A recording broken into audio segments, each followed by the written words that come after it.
പുരിയിലെ ദിവ്യനായ നാഥ, യമുനാതീരത്തു സംഗീതമായ പ്രഭ,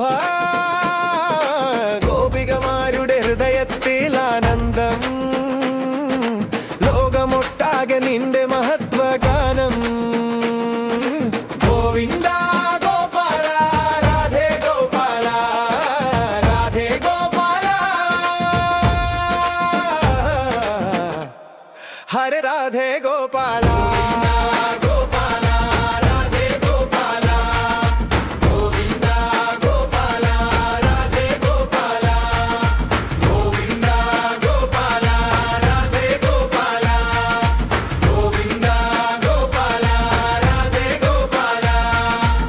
യശോദയുടെ മടിയിൽ കളിച്ചവൻ,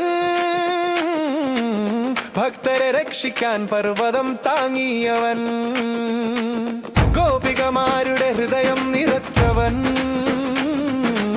സ്നേഹത്തിന്റെ നദിയിൽ ലോകം മുങ്ങിയവൻ, ഗോവർദ്ധനപ്പതിലിന്റെ മഹിമാശേഷം, ഓരോ ചുവടിലും അനുഗ്രഹ സന്ദേശം. ഭക്തിപൂർവം നാമം ജപിക്കുമ്പോൾ ശാന്തിയും സുഖവും ഹൃദയത്തിൽ തെളിയും. ഗോവിന്ദ